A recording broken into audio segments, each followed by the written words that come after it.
प्यारे विद्यार्थियों, आप सभी को मेरा नमस्कार। मैं डॉक्टर नेमीचंद कुमावत, सहायक आचार्य हिंदी विषय, राजकीय महाविद्यालय के आपके इस बीए पार्ट सेकंड विषय हिंदी साहित्य के द्वितीय प्रश्न पत्र के आज के इस ऑनलाइन कक्षा में मैं आप सभी का हार्दिक अभिनंदन और स्वागत करता हूं।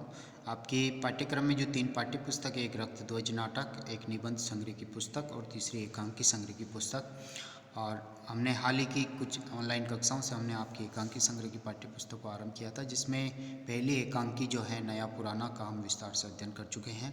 दूसरी एकांकी है दीपदान, डॉक्टर रामकुमार वर्मा जी के द्वारा रचित, जिसके पिछली हाल ही के ऑनलाइन कक्षा में हम रामकुमार वर्मा जी की एकांकी से संबंधित साहित्य पर हम चर्चा कर चुके हैं। साथ ही दीपदान एकांकी की कथा वस्तु, इसका उद्देश्य, इन सभी पर हम चर्चा कर चुके हैं और आज हम दीपदान एकांकी को आरंभ कर रहे हैं। आप ध्यान से सुनिए। दीपदान एकांकी के जो पात्र हैं उनका संक्षिप्त परिचय मैं आपके समक्ष रखना चाह रहा हूँ। कुंवर उदय सिंह, ये चित्तौड़ के जो स्वर्गीय महाराणा सांगा के सबसे छोटे पुत्र हैं कुंवर उदय सिंह, और राज्य के सच्चे उत्तराधिकारी हैं, और इनकी आयु मात्र 14 वर्ष की बताई गई है। चंदन जो धाई माँ का पुत्र हैं और इनकी आयु मात्र 13 वर्ष है, यानी कुंवर उदय सिंह जी से मात्र 1 वर्ष ये छोटे हैं। और तीसरे जो प्रमुख पात्र आते हैं वो बनवीर हैं, और महाराणा सांगा के भाई पृथ्वीराज जी का ये दासी पुत्र हैं, आयु 32 वर्ष। कीरत जो जूटी पत्तल उठाने का कार्य करता है राज दरबार में, आयु इसकी 40 वर्ष। और पन्नाधाय जो कुंवर उदय सिंह जो अभी बाल्यावस्था में हैं, छोटे हैं, और आयु मात्र 14 वर्ष की उनकी बताई गई है। तो एक तरह से उनका संरक्षण करने वाली एक धाय माँ है, पालन पोषण करने वाली। साथ ही अपने पुत्र चंदन जो 13 वर्ष का, उसका भी पालन पोषण करती है, और कुंवर उदय सिंह जी का भी ये पालन पोषण करती हैं। तो एक तरह से चंदन की माँ है और कुंवर उदय सिंह का संरक्षण करने वाली धाय माँ है, और इनकी उम्र 30 वर्ष है। अगला जो पात्र है सोना है, और ये रावल स्वरूप सिंह की एक अत्यंत सुंदर रूपवती लड़की हैं, और कुंवर उदय सिंह जी के साथ ये हमेशा खेलती रहती हैं। इसकी आयु 16 वर्ष है, यानी कुंवर उदय सिंह जी से ये मात्र 2 वर्ष बड़ी हैं, और कुंवर उदय सिंह मात्र चंदन से 1 वर्ष बड़े हैं। यानी सबसे छोटी चंदन 13 वर्ष, उसके बाद 14 वर्ष कुंवर उदय सिंह, और 16 वर्ष यानी सोना, ये तीनों साथ साथ खेलते हैं। शामली जो अंतपुर की एक परिचारिका हैं, आयु इसकी 28 वर्ष हैं। काल सन 1536 ईस्वी के आसपास का, समय रात्रि का दूसरा पहर, स्थान कुंवर उदय सिंह जी का कक्ष चित्तौड़। कक्ष में पूरी सजावट है, क्योंकि ये एकांकी जो है कि अंकी होती है और एक ही दृश्य की होती हैं, और एक ही साथ पूरी एकांकी को रंगमंच पर प्रस्तुत किए जाने के लिए लिखी जाती है। तो ये पूरी कथा एक तरह से रंगमंच पर प्रदर्शित करने योग्य होती है। तो हम देखिए, कक्ष में पूरी तरह आंखों के सामने वही चित्र, रंगमंच का सा ही दृश्य हमारे सामने उपस्थित होता है। कक्ष में पूरी तरह सजावट है, दरवाज़ों पर रेशमी पर्दे पड़े हैं।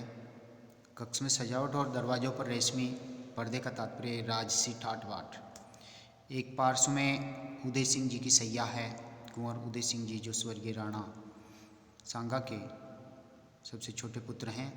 सिराने पन्ना के बैठने का स्थान है, वो बैठ कर के एक तरह से इस सैया पर उनको सुलाती हैं, उनका ध्यान रखती हैं, उनका पालन पोषण करती हैं। नेपथ्य में इन पीछे से नेपथ्य में नारियों की सम्मिलित नृत्य ध्वनि और गान जो धीरे धीरे हल्का होता हुआ जाता है, एक तरह से गान की ध्वनि सुनाई पड़ती है। उदय सिंह दौड़ते हुए आते हैं और पुकारते हैं धाई माँ को। देखिए, धाई माँ पन्ना। भीतर से वो आती हुई कोष्टक में जो चीज़ है वो एक बार हाव भाव है, पात्रों के हाव भावों को, चेष्टाओं को वो अभिव्यक्ति देते हैं। क्या है कुंवर? देखकर, अरे रात हो गई और तुमने अभी तक तलवार म्यान में नहीं रखी, पन्ना ने उदय सिंह जी से कहा। उदय सिंह, दाई माँ देखो न कितनी सुंदर सुंदर लड़कियां नाच रही है, गीत गाती हुई तुलजा भवानी के सामने नाच रही है, चलो न, चलो देखो न। अर्थात उदय सिंह पन्ना धाई को भी चलने के लिए कहते हैं, जिद करते हैं। कि आप चलिए, आप भी देखो ना इस नृत्य को, कितनी सुंदर सुंदर स्त्रियां नृत्य कर रही है और गा रही है। पन्ना, मैं नहीं देख सकूंगी लाल, लालियन पुत्र। उदय सिंह, नहीं धाई माँ, थोड़ी देर के लिए चलो ना। पन्ना, नहीं कुंवर, मुझे नाच देखना अच्छा नहीं लगता। कुंवर सिंह, उदय सिंह, क्यों नहीं अच्छा लगता? मैं तो नाचने वाली लड़कियों को बड़ी देर तक देखता रहा, और वह भी तुम मुझे बड़ी देर तक देखती रही। मैं कितना अच्छा हूँ। पन्ना, बहुत अच्छे हो, तुम तो चित्तौड़ के सूरज हो। महाराणा सांगा जी के सबसे छोटे कुंवर पुत्र, सूरज की तरह तुम्हारा उदय हुआ है, सूर्य की तरह तुम्हारा उदय हुआ है, तभी तो तुम्हारा नाम कुंवर उदय सिंह रखा गया।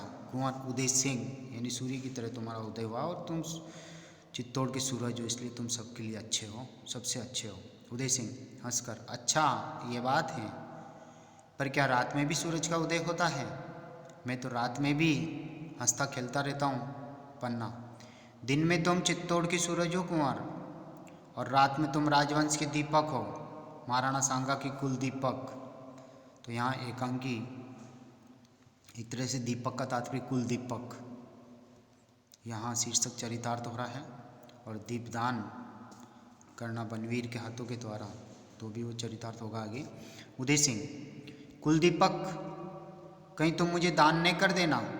धाई माँ, वे नाचने वाली लड़कियां तुलजा भवानी की पूजा में दीपदान करके ही नाच रही हैं। वे दीपक छोटे से कुंड में कैसे नाचते हैं? मचले हुए स्वर में, चलो ने धाई माँ, तुम उनका दीपदान देख लो। जिस तरह उनके दीपक नाचते हैं, उसी तरह वे भी नाच रही हैं। पन्ना, मैं इस समय कुछ भी नहीं देखूंगी कुंवर। उदय सिंह, रूठ जाते हैं, रूठ कर, तो जाओ, मैं भी नहीं देखूंगा, मैं उदय सिंह भी नहीं बनूंगा, और कुल दीपक भी नहीं, कुछ नहीं बनूंगा। यानी पन्ना धाई के दीपदान वाले इस कार्यक्रम को न देखने चलने के कारण उदय सिंह जी जो है बाल स्वभाव के अनुसार वो हट कर लेते हैं, रूठ जाते हैं। पन्ना, रूठ गए कुंवर, रूठने से राजवंश नहीं चलते। देखो तुम्हारे कपड़ों पर धूल छा रही है, दिन भर तुम तलवार का खेल खेलते रहे हो, थक गए होंगे, जाओ सो जाओ, मैं तुम्हारी तलवार अलग कर दूंगी। उदय सिंह रूठे स्वर में, मैं तलवार के साथ ही सो जाऊंगा। यह बहुत लक्षणा सब शक्ति है, तलवार के साथ सोना, मेवाड़ के लिए बलिदान होना। पन्ना, अभी भी समय नहीं आया कुंवर, चित्तौड़ की रक्षा में तुम्हें तलवार के साथ ही सोना पड़ेगा। उदय सिंह रूखे स्वर में, तुम्हें तलवार से डर लगता है? पन्ना, तलवार से क्या डर लगता है? तलवार से डर, चित्तौड़ में तलवार से कोई डरता है? कुंवर, जैसे लता में फूल खिलते हैं, वैसे ही यहाँ वीरों के हाथों में तलवार फूलों की तरह खिली हुई रहती है, हमेशा सुसज्जित रहती है, हमेशा वीर योद्धा रहते हैं यहाँ के चित्तौड़ के, इसलिए तलवार से क्या डरना। उदय सिंह उसी तरह रूखे स्वर में, अब मेरा मन बहलाने लगी, तुम नाच देखने नहीं चलोगी, या नहीं चलती तो मैं भी अकेला चला जाऊंगा, मैं जाता हूँ। जाने को उद्यत होते हैं कुंवर उदय सिंह जी। आगे देखिए। पन्ना, नहीं कुंवर, तुम कभी रात में अकेले नहीं जाओगे, चारों तरफ जहरीले सर्प घूम रहे हैं। जहरीले सर्प घूमने का तात्पर्य यहाँ पर कोई भी डस लेगा, कोई भी तुम्हारा प्राणांत कर देगा, तुम्हारे शत्रु चारों ओर छाए हुए हैं। यहाँ जहरीले सांप एक तरह से व्यंजना शब्द शक्ति हैं, किसी समय भी तुम्हें डस सकते हैं।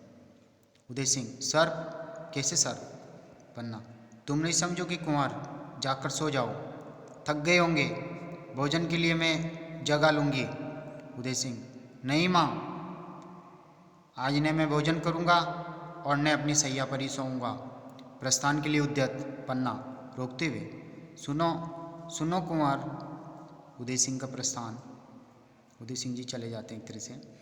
पन्ना, चले गए, कुंवर का रूठना भी मुझे अच्छा लगता है, मना लूँगी, नाच गान दीपदान, इसी से चित्तौड़ की रक्षा होगी।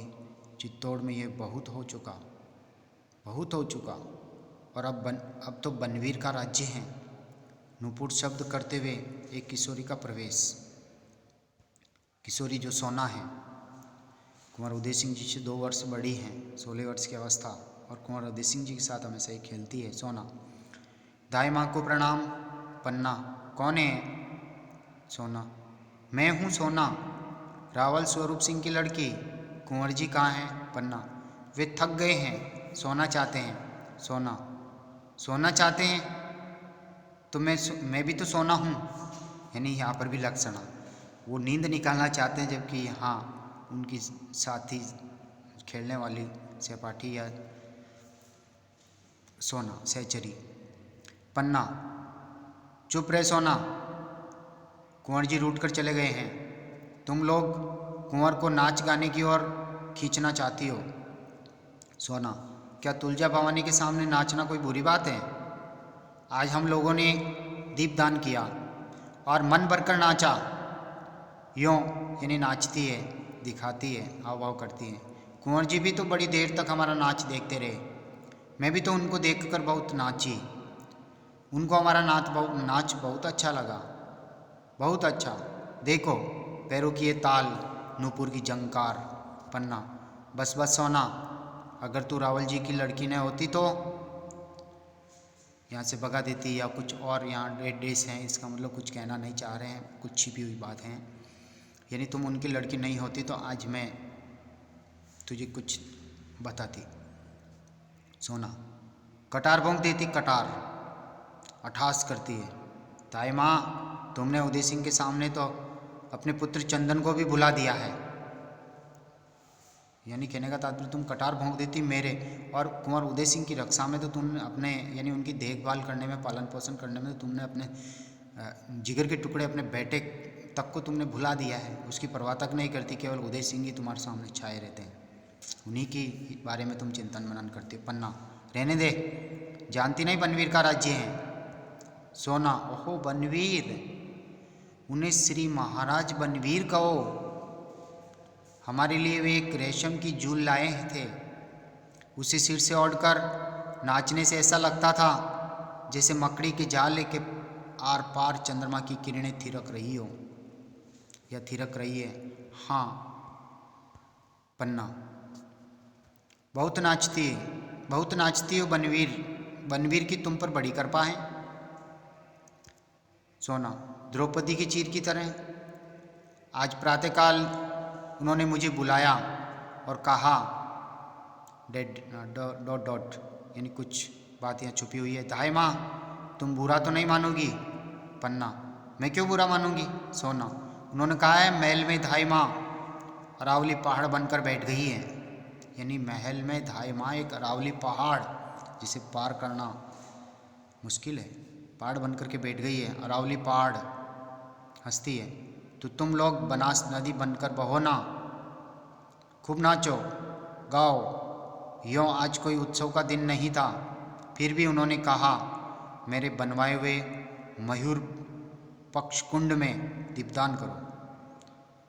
मालूम हो जैसे मेघ पानी पानी हो गए हों और बिजलियां टुकड़े टुकड़े हो गई हों। ये सोना का कथन। अब पन्ना, बड़ी उमंग में हो आज। सोना, दीपकों के साथ उमंग भी लो देने लगी हैं। दाई माँ, सारा जीवन ही एक दीपावली का त्यौहार बन गया है, सारा जीवन ही एक दीपावली का त्यौहार बन गया है। पन्ना, तो यही त्यौहार मना रही हो तुम? सोना, मैं ही क्या, सारे नगरवासी ये त्यौहार मना रहे हैं। यानी पूरे नगर में बनवीर ने जो है नगर में दीपदान महोत्सव आयोजित करवाया। तुलजा माँ भवानी के मंदिर के सामने नृत्य एवं गान का आयोजन करवाया। तो सारे नगर में ये त्यौहार मनाया जा रहा है। नहीं मना रही हो तो तुम दाई माँ, तुम पहाड़ बनने से क्या होगा? राजमहल पर बोझ बनकर रह जाओगी, बोझ। और नदी बनो तो तुम्हारा बहता हुआ बोझ पत्थर भी अपने सिर पर धारण कर लेंगे, पत्थर भी। आनंद और मंगल तुम्हारे किनारे होंगे, जीवन का प्रवाह होगा, उमंगों की लहरें होंगी जो उठने में गीत गाएंगी, गिरने में नाच नाचेंगी। पन्ना, बनवीर के अनुग्रह ने तुम्हें पागल बना दिया। सोना, धाई माँ, पागल कौन नहीं, महाराणा विक्रमादित्य अपने 7000 पहलवानों के साथ पागल हैं। महाराणा विक्रमादित्य अपने 7000 पहलवानों के साथ पागल हैं।